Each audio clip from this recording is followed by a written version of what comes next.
CNN, BBC, France, 24. I'm watching you all. I'm recording every lie. I'm archiving every distortion. I am Ibrahim Traore, and today I'm pulling off your masks. Yes, you heard correctly.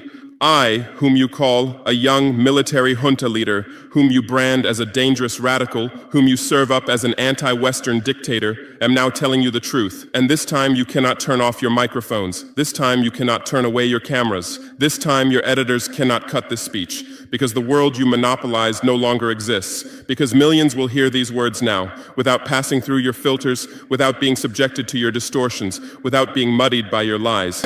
I am 34 years old. Every day of my life, I grew up with your lies. As a child, I would watch Africa on television. Always the same images. Children with flies, dry lands, weapons, death. This is Africa, they told us. This is what Africa is.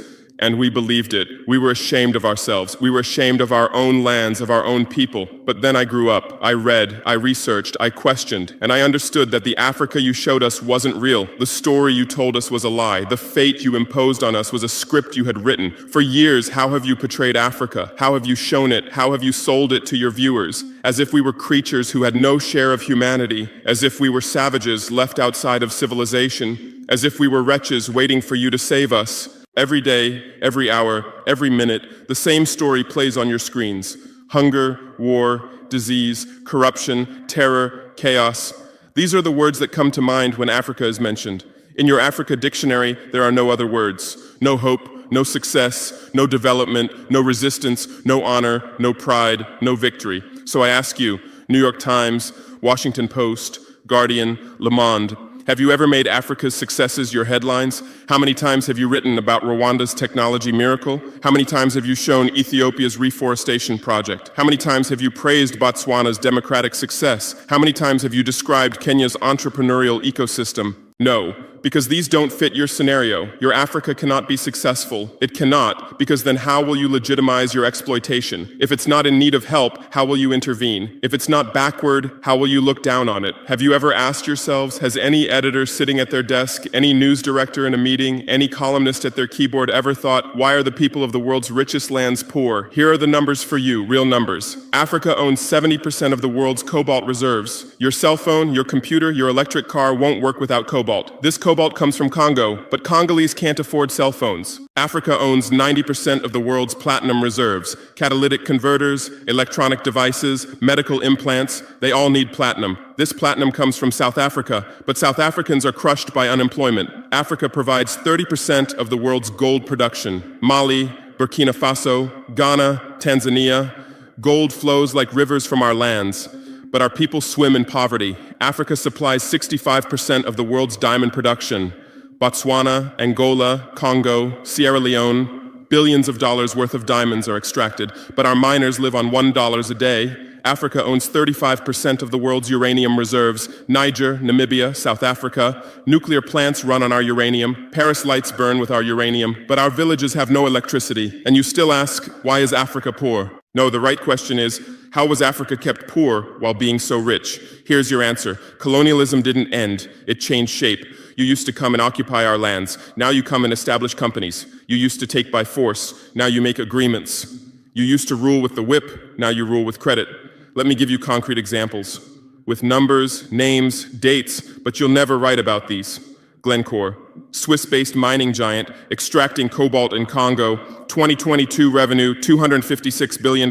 Tax paid to Congo, $500 million. That's 0.2%. Is this justice? Rio Tinto, British-Australian mining giant, extracting bauxite in Guinea, 20 million tons annually. What's left for Guinea? Environmental pollution and cancer. Total, now Total Energies, French oil giant, extracting oil in Angola, Nigeria, Congo. 2022, profit, $36 billion investment in Africa, dirty pipelines, Anglo-American, founded in South Africa but now in London. Diamonds, platinum, iron, taking everything. What it left in South Africa, 6 million unemployed miners. And these are just the tip of the iceberg. What about the invisible, the secret deals, the offshore accounts, the transfer pricing tricks? Every year, $88 billion in illegal money flows out of Africa. Who writes about this? Every year, $45 billion in aid comes to Africa. Everyone writes about this, but no one says Africa is not the continent receiving aid, it's the continent giving aid. While you zoom your cameras on swollen bellies, there is a huge system working silently in the background. Every day, tons of gold, diamonds, cobalt, uranium, oil leave our land. But how? Here is the system. Step 1, create corruption, bribe our leaders, open offshore accounts, promise them a life of luxury, send their children to your schools. Step 2, make deals, get 50-year, 99-year concessions, ask for tax exemptions, be exempt from environmental rules, ignore labor rights. Step 3, control the infrastructure. Take over ports, airports, railways, but only from the mine to the harbor. Don't build roads to the villages. Don't bring electricity to schools. Step 4, provide security. Set up private security companies. Arm them. Declare protesting. Step 5, silence the media. Buy local journalists. Suppress opposing voices. Serve internal unrest news to international media. And this is how the system works. It's been working like this for 100 years, and you don't see this system. You don't want to see it, because you're part of this system too. Who are the biggest advertisers of New York Times, CNN, BBC, oil companies, mining companies, arms companies, pharmaceutical cartels, the companies that exploit Africa? You live on their money, you defend their interests, and what I'm about to tell you might cost me my life, but it's no longer time to be silent. France's system in Africa is the CFA franc. 14 African countries still use French colonial currency. 50% of these countries' central bank reserves sit in the French treasury. France applies negative interest to this money, so we pay France to use our own money.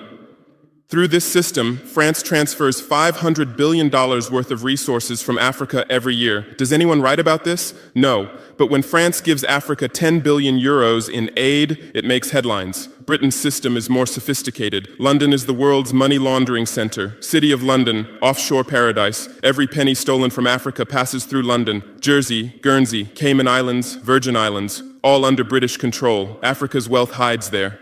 America's system is AFRICOM. Africa Command, 46 military bases on the continent. Official purpose, security. Real purpose, resource control. Drones in our airspace every day, listening devices everywhere. They say fighting terrorism, but it's not terrorists. It's people's leaders who are targeted. China is the new player, says win-win, builds infrastructure, gives credit, but in exchange for what? 99-year port concessions, mining rights, agricultural lands, debt trap diplomacy, ask Sri Lanka, ask Zambia, and you write about none of this. Why? Because you're not free press. You're corporate press. Your bosses are billionaires. Jeff Bezos bought Washington Post. Why? For love of journalism? Rupert Murdoch's media empire, Fox News, Wall Street Journal, The Sun, The Times, all from the same hand, all giving the same message. West is good, others are bad. Carlos Slim is the largest shareholder of New York Times, Mexican billionaire. Where's his wealth from? Monopolized telecommunications, got rich off Latin America's back, now controls America's most respected newspaper. And you claim to do independent journalism? Who are your editors? Which schools did they graduate from? Harvard, Yale, Oxford, Cambridge?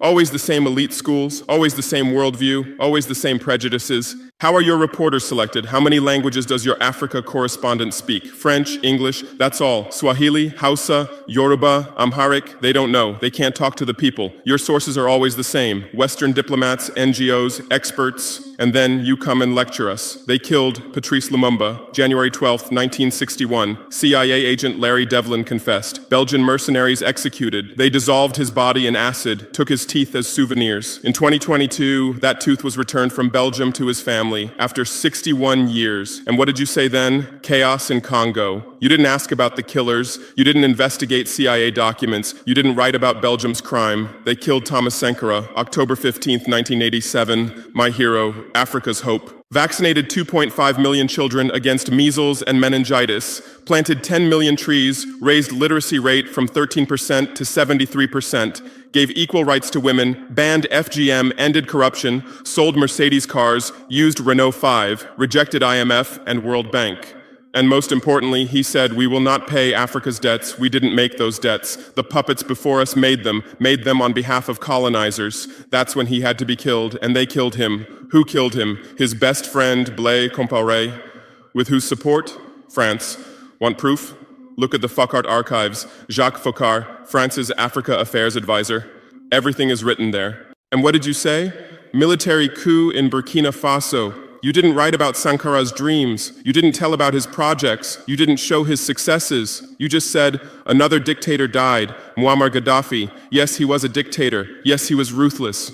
But what had he done in Libya? Per capita income $12,000, Africa's highest. Literacy rate from 25% to 87%. Life expectancy from 51 to 74. Free healthcare, free education, $50,000 for newlyweds, interest-free loans for homebuyers, $5,000 for new births, gasoline 14 cents per liter, great man-made river, irrigation project to green the desert, and Gaddafi's real crime, dream of United States of Africa, African Central Bank project, African Investment Bank, African Monetary Fund, and most dangerous, gold dinar, refusing to sell oil for dollars. October 20th, 2011, lynched in Sirte, Hillary Clinton laughed. We came, we saw, he died. Now look at Libya. 3 different governments, endless civil war, ISIS, Al-Qaeda running wild slave markets exist. Even CNN showed in 2017, oil being looted, weapons depots emptied, spread across Sahel. Do you call this democracy? Do you call this freedom? Do you call this success? And whose turn is it now? The Sahel, Mali, Niger, Burkina Faso. You want to make us Libya too. You want to make us Syria. You want to make us Iraq. But not this time, because we've awakened, because we've learned, because we've united. Operation Barkhane, France's Sahel Adventure, 2013-2022. Official purpose, fighting terrorism. Real purpose, resource control, 5 through 100 French soldiers. €1 billion annual budget. What's the result? 2013, 500 terrorists in Mali. 2022, 5,000 plus terrorists in Sahel. Tenfold increase. What kind of success is this? But what were French soldiers doing? Protecting Niger's uranium mines for Areva, Orano, securing oil pipelines for Total, controlling ports and railways for Bolloré, and fighting terrorism? No, the opposite. Terrorists couldn't come within 50 kilometers of French soldiers, but they could easily burn our villages. Why? Because chaos served their purposes. If there's chaos, they could stay for security reasons. MINUSMA, UN peacekeeping force. In Mali, 15,000 soldiers, 1.2 billion annual budget. 10 years, result, 300 plus. UN soldiers died. Thousands of civilians died. Terror didn't decrease, it increased. And now you say Wagner is dangerous. Russians are taking over Africa.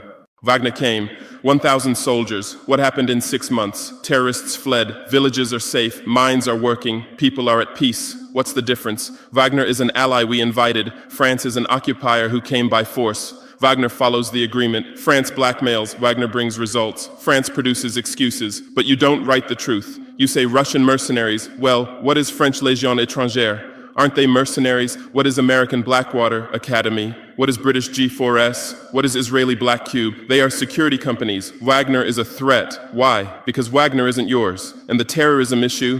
Who created this terror? Who founded Al-Qaeda?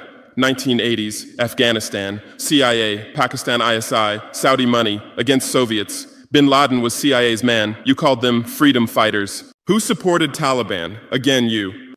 Heroic mujahideen against Soviet occupation. You gave weapons, gave money, gave training, then you lost control. How was ISIS born? 2003, Iraq invasion. You toppled Saddam. You disbanded the army. You banned Ba'ath Party.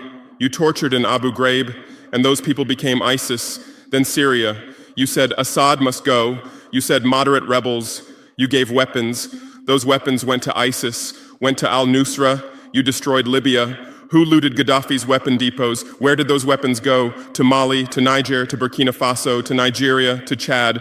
Who strengthened Boko Haram? In 2009, Nigerian police killed their leader Mohammed Yusuf. Extrajudicial execution. What did you say? Nothing. Where were your human rights organizations? Silent. Then revenge started. Boko Haram radicalized. But where did they find weapons? From Libya that you destroyed. And now you come to lecture us about fighting terrorism. You're helping us clean up the monsters you created? No, we've seen the game now. Terror is your Trojan horse. You come with the excuse of terror, you stay, you exploit. But it's over now. We'll provide our own security, we'll fight with our own methods, and we'll win. Because we are the children of this land. We know this land, we know these people. We can distinguish terrorist from villager. We don't fight from drones, from satellites, from 10,000 kilometers away like you. And we're winning. In Mali, in Niger, in Burkina Faso, terror is ending, villages are safe, people are hopeful. Because now our own army, our own police are fighting, not for foreigners, but for the people. But you can't digest this. You say democratic backsliding, you say human rights violations. Which democracy? Which human rights? How many people are detained without trial in Guantanamo? What happened in Abu Ghraib? Who did you kill in Bagram? Who did you torture in CIA's black sites? Why is Julian Assange in prison for exposing your war crimes? Why did Chelsea Manning spend years in prison for leaking the truth? Why is Edward Snowden a fugitive for revealing you spy on everyone? And you lecture us about human rights. How many civilians died in your drone strikes? You say collateral damage and move on. How many weddings did you strike in Pakistan, Yemen, Somalia? How many schools did you bomb? How many hospitals did you burn? And you teach us the laws of war? Look, I come from war. I know the front. I've seen death. I've carried wounded soldiers. I've consoled mothers of martyrs. And I tell you, a real soldier protects his people. A real soldier doesn't harm civilians. A real soldier fights with honor. Your mercenaries, your drone pilots, your special forces, they're not soldiers, they're killers. They kill people by pressing buttons from 10,000 kilometers away, then go home and play with their children. We don't fight like that. We look our enemy in the face. We protect civilians. We fight with our honor. We die with our honor. And we'll win, because the righteous win. Because those who fight with their people win. Because those who fight for their land win. Let's return to your media. I know how you work. I have friends who work within the system. There are journalists with conscience, but they stay silent. Why? Because the system silences them. Those who write the truth get fired. Investigative journalists are laid off due to budget cuts. Dissenting columnists are shown the door because reader interest has declined.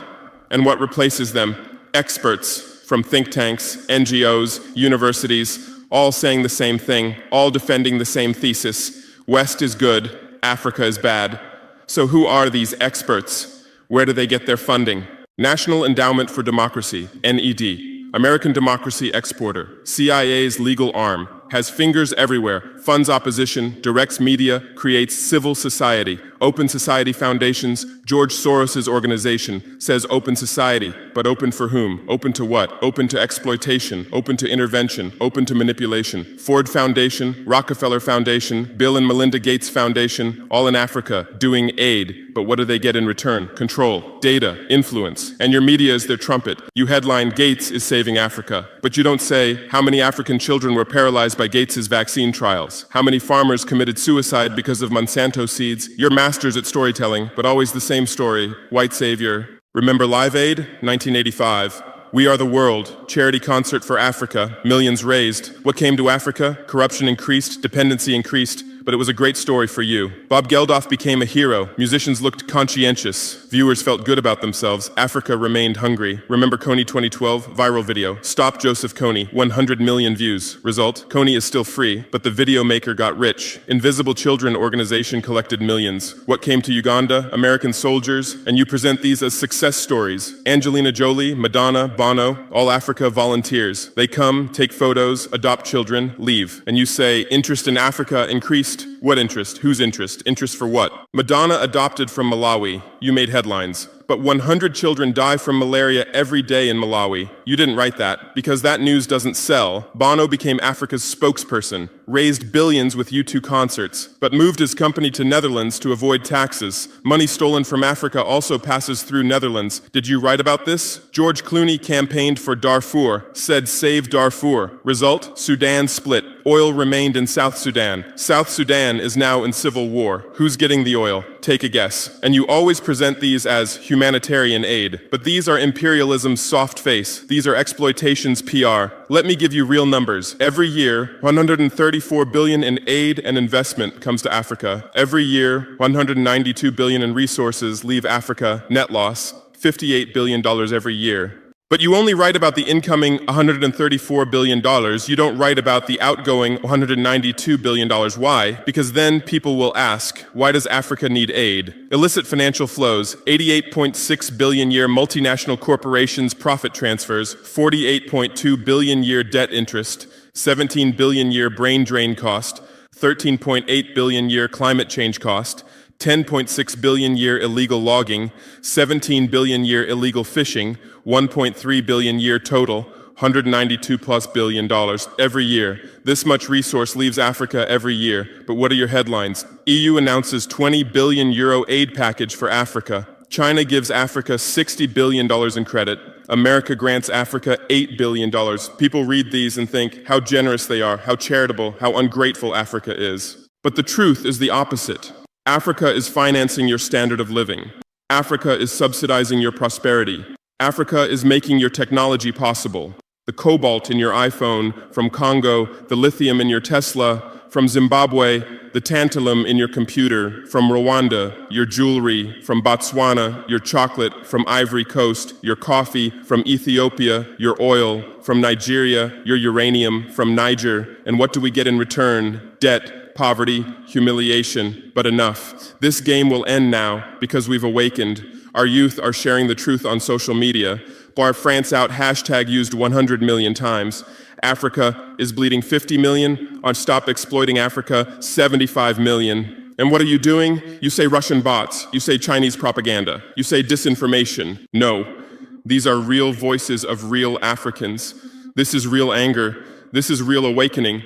There are millions of youth on TikTok, videos celebrating French soldiers leaving, images applauding Wagner's arrival, content explaining the truth on Twitter, Instagram, Facebook. The same voice everywhere. Enough! And you're panicking because you're losing control. You're losing the narrative. You're losing the monopoly. You established fact-checking organizations. Africa Check, AFP Fact Check. Who funds these? Facebook, Google, Bill Gates. The same system again. What are you checking? Whose facts are you defending? We say France exploits $500 billion a year. You say false. Only $440 billion. As if that changes the situation, as if 440 billion is little. We say Wagner has been successful. You say Wagner violates human rights. Well, what were French soldiers doing? Bombing Fulani villages, arming Dogon militias, accidentally striking weddings. Your hypocrisy is so obvious that no one believes you anymore. Remember what Anderson Cooper said on CNN? Democracy is declining in Africa. Which democracy, Anderson? Your democracy? America's democracy? Your Capitol riot, January 6, 2021. You said, attack on democracy. 5 people died. Our Sankara assassination, October 15, 1987. You said, internal matter. 1 person died, but that person was the hope of 20 million people. In your elections, corporations fund candidates, lobbyists write laws. You call our elections rigged. In your country, police kill blacks. George Floyd, Breonna Taylor, Ahmaud Arbery. You lecture us about police violence. On BBC, Kasia Madera presents Africa News. Polish origin. How many years has she lived in Africa? How many African languages does she speak? But every day she speaks as an Africa expert. Africa is like this. Africa is like that. On France 24, cameramen, editors, producers, most are French. Even Africa correspondents are mostly French, and they do objective journalism. Even Al Jazeera, Qatar funds it. What business does Qatar have in Sahel? But every day they report Sahel crisis. Whose crisis are they telling? Deutsche Welle, Voice of America, RFI, all state media, all propaganda tools. But they play the role of independent media, and our local media, most are sold out. Most are cowards, most are dependent. Le Pay's newspaper in Burkina Faso, who's the editor? Where did he get his education? Where does he get his funding? Who are his advertisers? We know the answers, all tied to the same system, all serving the same master. But a new generation is coming. Bloggers, YouTubers, podcasters, they have no masters, they have no fears. James Coco, Natalie Yam, Kemi Seba, they have millions of followers. They tell the truth, they expose the system, and you label them as extremists. You try to shut down their Twitter, you restrict their YouTube, but in vain. Truth cannot be stopped. You close one channel, 10 open. You silence one voice, 1,000 rise. Here's my final message to you. Your lies are ending. Your empire is collapsing. Your monopoly is breaking. And what's replacing it? Truth, justice, freedom. Africa is no longer your story. Africa is writing its own story, filming with its own camera, telling in its own language. And in this story, you're not heroes, not saviors, not benefactors. In this story, you're the guilty ones, colonizers, liars, thieves. But you still have a chance. You can still change. You can still stand on the right side. There are journalists with conscience among you. I know. I recognize them. We talk. I call out to them.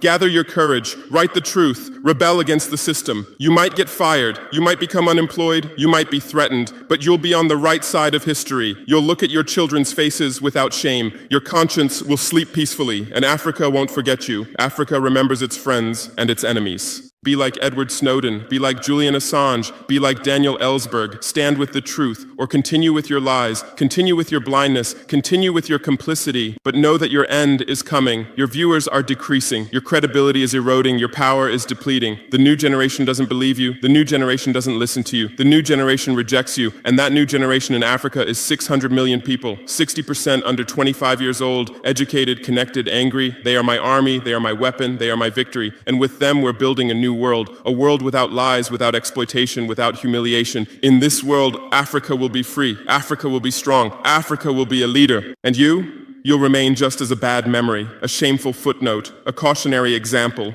Future generations will read in history books. At the beginning of the 21st century, there were some media organizations. They lied, they served exploitation, then Africa awakened and they disappeared. That's your end. Inevitable, unchangeable, certain. I am Ibrahim Traore, not Burkina Faso's leader, but its servant, not Africa's dictator, but its child, and not your nightmare, but your mirror. Look well at this mirror. See yourself, see your lies, your hypocrisy, your crimes, and prepare, because Judgment Day is coming. Africa is awakening. The world is changing. Justice is manifesting. And you'll just watch. You won't be able to do anything else. Because history is on the side of the people. Truth is on the side of the oppressed. God is on the side of those who persevere. And we persevered. We persevered for 500 years. Now it's time for victory. Your lies are finished. Your masks have fallen. Your game has ended. Africa is free. Africa is strong. Africa is victorious forever.